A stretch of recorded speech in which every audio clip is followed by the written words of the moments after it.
Ya queremos saludar a Gonzalo Espinosa, psicólogo que constantemente nos acompaña respecto a algo, Gonzalo, porque estoy segura que tú estás con muchas dudas respecto a esta temática. ¿Cómo estás?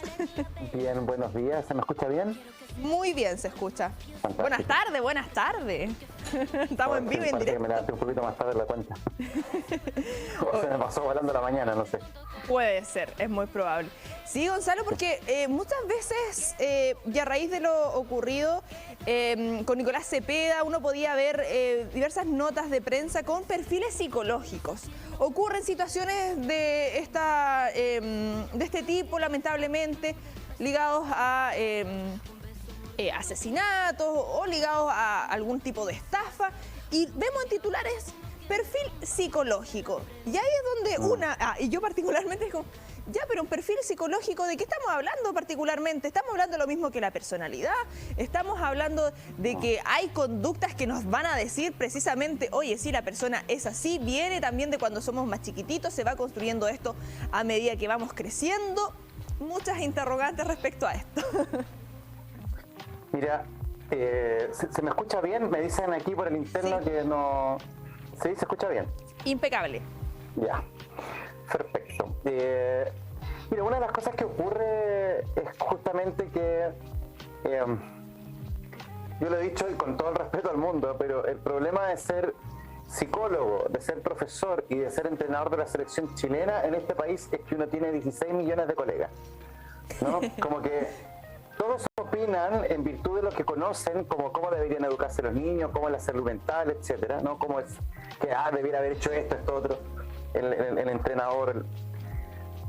Pero cuando uno empieza ya a hablar más en serio, y eso uno lo comprende en el diálogo un poco más informal, pero cuando uno empieza a hablar en serio al respecto de estos temas que son delicados, hay que, como tú bien dices, hacer una distinción, porque, a ver, identidad, temperamento, carácter, personalidad, forma de ser, estado de ánimo, trastornos de personalidad, tipos de personalidad, rasgos de personalidad. Hay muchos conceptos que están de alguna manera como vinculados y a veces no se hace bien la distinción. Yo lo que quisiera decir es que cuando se ve en la televisión esto de un perfil psicológico de criminales, lo que estamos hablando es de un perfil criminal, ¿ya? Es decir, ese criminal tiene ciertos hábitos. Y cuando hablamos de perfil, ojo, cuando hablamos de perfil estamos hablando de pautas que son constantes en la vida de alguien, Claro. ¿ya? De ese tipo de vestimentas que usa, lugares que frecuenta, tipos de conversaciones que tiene, respuestas que tiene ante el entorno, que el perfil reúne personalidad, identidad, temperamento, carácter, formas de ser, estados de ánimo, etcétera, etcétera. ¿Ya? Entonces, el perfil es una especie de lineamiento que uno hace para tratar de comprender desde el análisis criminalístico, y yo aquí voy a pecar de asomado porque obviamente no es mi tema, pero tratando de hacer entender también a la comunidad un poco el tema, que cuando se perfilan lo que se busca hacer es descubrir cuáles son las motivaciones de la persona, cuál es su estilo de personalidad, cuáles son sus mecanismos de defensa, cuáles pueden ser algunos rasgos de personalidad que están implementando, pero es más bien un popurrí de cosas.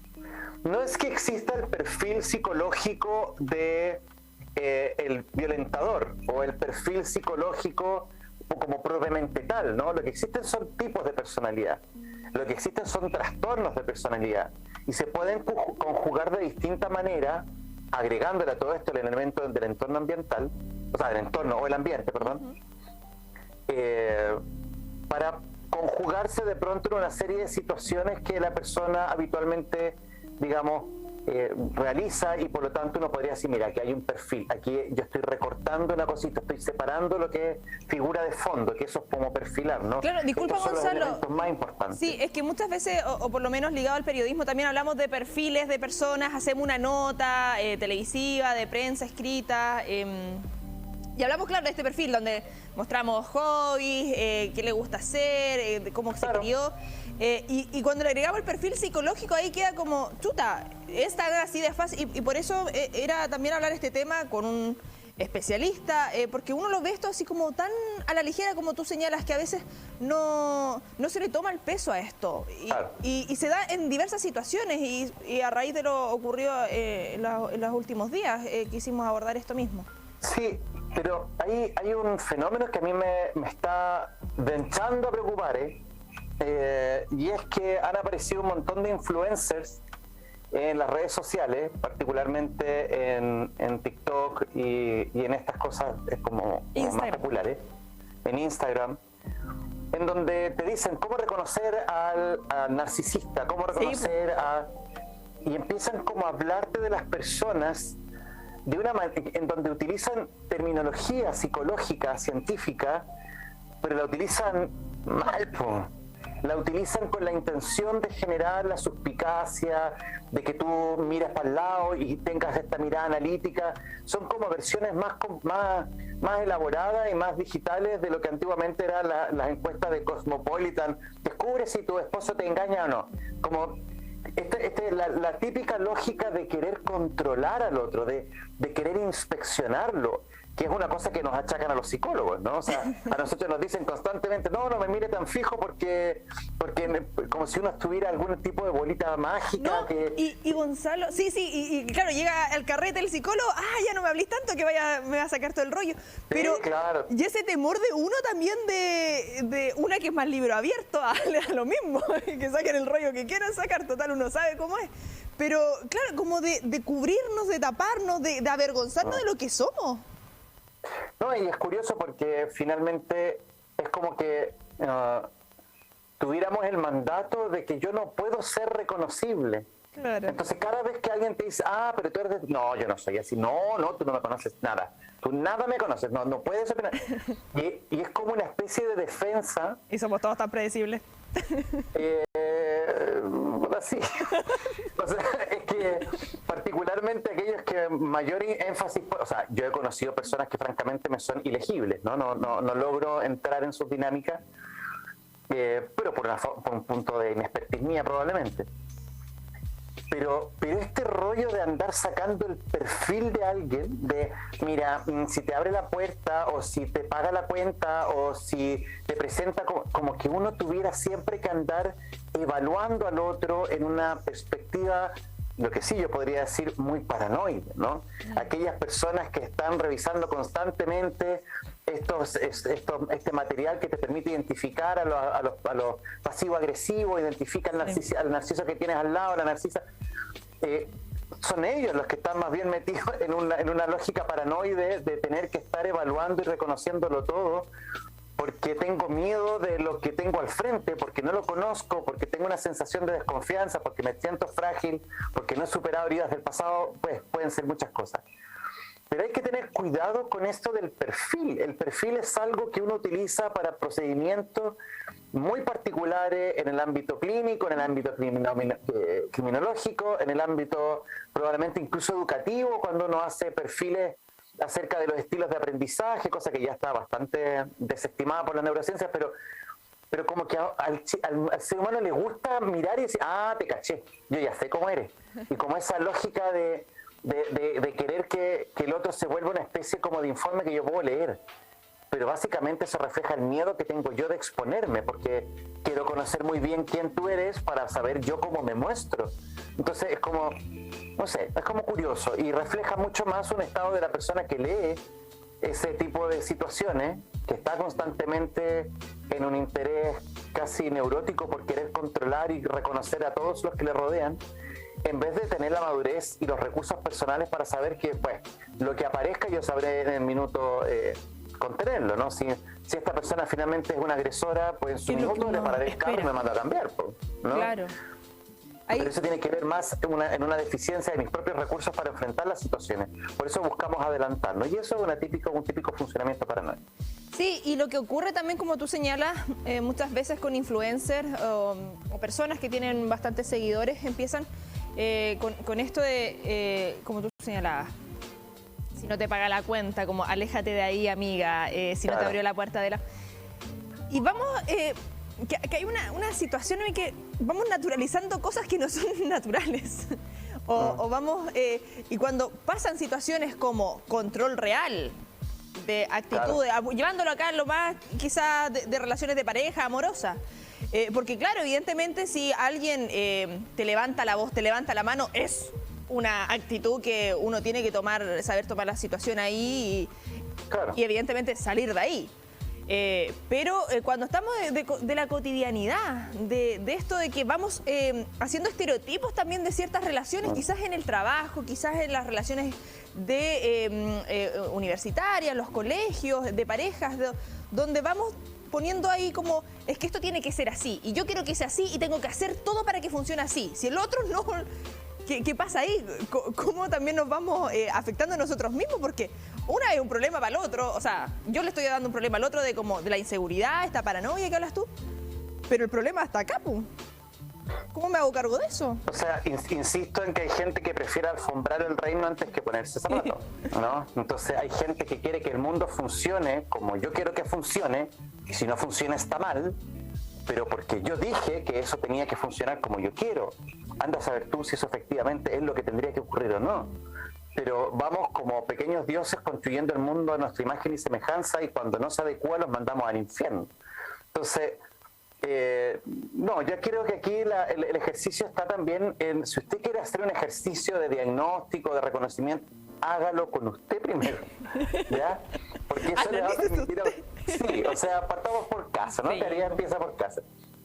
Porque así también te vas a dar cuenta tú de cuáles son los sesgos, cuáles son las intenciones, cuáles son las características que están marcando tu percepción de la realidad, y por lo tanto te va a ayudar cuando en algún minuto estés viendo, digas, bueno, aquí voy a discriminar, esto es del otro, esto papito mono, ¿no? O sea, esto me corresponde a mí. Si alguien hace un gesto en la calle que a mí me parece mal, pues lo primero que me tengo que preguntar es que a mí me parece mal o está mal, ¿no? Lo que a veces uno trabaja también en los ambientes laborales. Oye, hay ciertas dinámicas laborales que a mí no me acomodan, ya, pero hagamos la distinción. Es que a mí no me acomodan porque me exigen cosas que no me gusta dar, como llegar más temprano, como etcétera, o es que están mal, ¿no? Porque, por ejemplo, la violencia, el grito. Entonces, yo insisto, hasta un poquito el cansancio y a riesgo de sonar retrógrado en algunas cosas, es porque confundimos el concepto de la comodidad, del bienestar, de la tranquilidad, con conceptos que tienen que ver con la felicidad, la plenitud y la paz.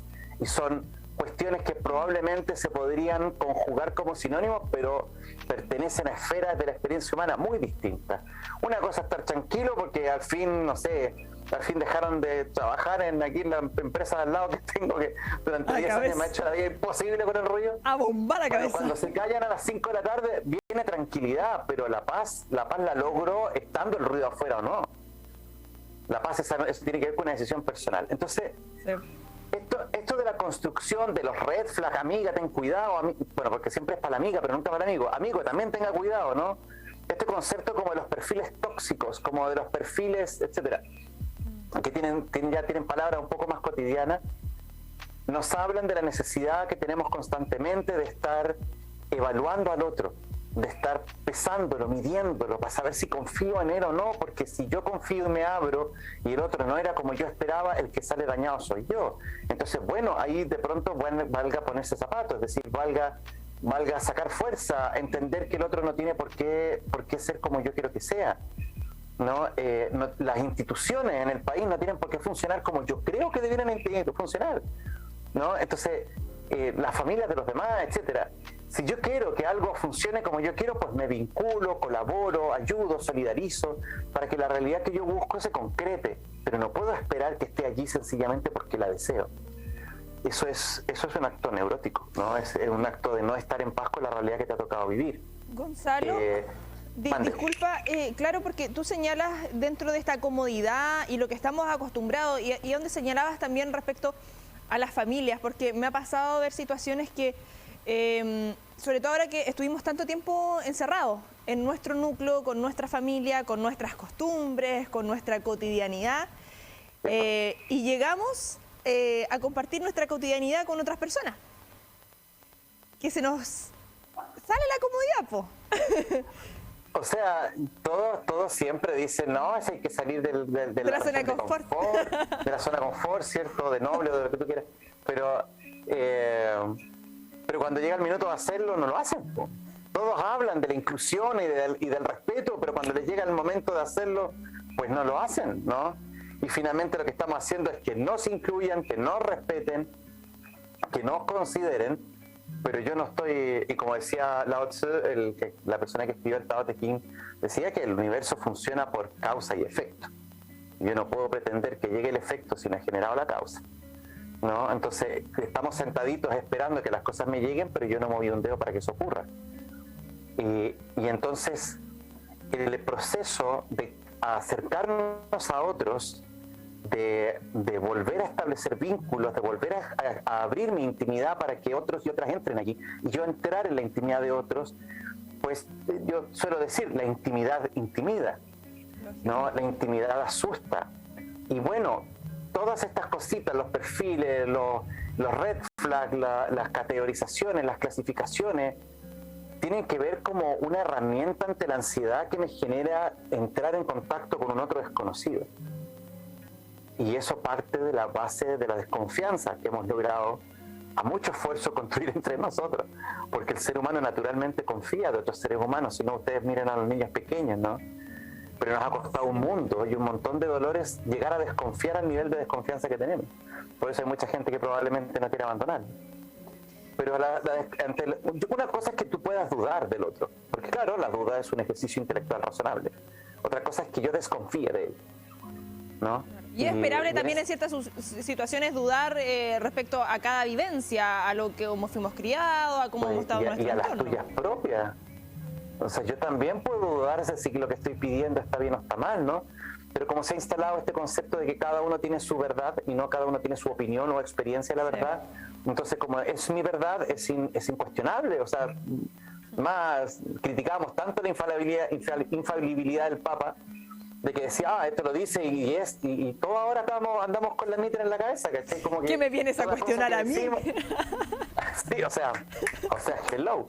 Entonces, no, pues el tema es que yo también tengo que preguntarme en algún minuto y no estaré miccionando fuera del recipiente. Hay un meme, Gonzalo, que siempre me genera, que es como, respeto tu opinión aunque esté equivocada, así como, claro, porque mi opinión es la que está correcta, así como, te respeto pero estás mal. Y siempre lo será así. Lo curioso es que después cuando uno cambia de opinión, uno se pregunta, bueno, ¿y cuál de los dos tenía razón, no? Sí. O sea, si ahora opino algo distinto, ¿yo tengo razón ahora y estaba equivocado antes? ¿O estaba equivocado, o tenías razón ahora y ahora estoy equivocado? O bueno, se entiende, ¿no? Cuando nos creemos observadores infalibles de la realidad, pues caemos en una cantidad de horrores que nos llevan a un montón de conflictos que son súper difíciles de solucionar. Entonces, por eso las recomendaciones, antes de desesperarse tanto en tratar de conocer al otro, es reforzarse uno, hacerse fuerte. Estamos criando generaciones frágiles, súper frágiles, en donde cualquier cambio de ánimo de otra persona, o están tan atentos, tan necesitados de la aprobación de otros, de los likes, de los retweets y de toda la cuestión, en una lógica neurótica y narcisista, que lo único que hace es crear gente que depende de que otros los aprueben para sentir que son felices o no, para sentir que son válidos o no. Yo insisto, saquemos de nuestro lenguaje el concepto de autoestima, porque el concepto de estimar algo es siempre estar vigilándolo y poniéndole un número, una evaluación. Cuando estamos en procesos de autoestima, estamos autoevaluándonos constantemente, en vez de querernos, en vez de amarnos y ponernos creativos, y después vemos qué hacemos con lo que encontramos en nosotros, ¿no? Pero sí, estamos súper frágiles, pasamos durante 2 años y un poco más conviviendo con las mismas personas y probablemente hayamos caído en la idea de que lo que hicimos durante todos estos 2 años es lo normal. Sí. Y cuando llegamos a personas que vivieron estos 2 años de maneras diferentes, pues podamos considerarlos a ellos raros, y pues no será al revés. Bueno, uno siempre termina siendo el raro en todo caso. Oye. Y uno siempre termina siendo el héroe de su propia historia, ¿eh? Yo siempre voy a encontrar justificación en lo que yo hago. Juzgo a los demás por sus conductas y me juzgo a mí mismo por mis intenciones. Entonces, la idea, como la invitación es esa, ¿no? De a calmar un poquito la agua y más que estar obsesionadamente buscando indicadores para poder leer a la otra persona, pues entra en un proceso de autoconocimiento. Ahora pueden ser el oráculo de Delfos, que es súper importante el conocerse a uno mismo. Sí, Gonzalo, en ese sentido, y sabemos que ya estamos en el tiempo, queremos dejar enganchadísimo el tema para la próxima semana, porque a raíz de esto mismo, de estar pensando en nuestra comodidad, en nuestro mundo, que llegamos a compartir con otras personas y chocamos, po, y se arman peleas. ¿Y cómo controlamos también eso? ¿Cómo controlamos nuestra ira y todo lo que se genera ahí cuando se generan diferencias? Así que lo dejamos ahí. Sí, me parece, ya lo voy a dejar ahí enunciadito, me parece. Anotadito ahí. Antes que se me ocurra otra cosa y para la otra semana, lo dejamos. Bueno, ya última hora, ya no tiene que estar ahí, que dele. Ay, Gonzalo, sabes que te quiero tanto. Un abrazo. Muy mutuo, igual para la comunidad, un abrazo muy grande, que estén muy bien. Nos vemos. Sí, vamos a esperar ahí si Gonzalo nos viene a ver de manera presencial. Creo que no conozco a Gonzalo de manera presencial. O sí, no, sí, para el estallido había venido. Sí, había venido para el estallido. No te escucho. Sí. 2 años más joven y 10 kilos más flaco. Ay, no hablemos de kilos. Vale. Y más rubio los dos, bueno, no sé, a qué tiempo. Ya vamos a coordinar algo de manera presencial si es que se puede. Sí, claro que sí. Un abrazo entonces, que estén muy bien. Estés súper.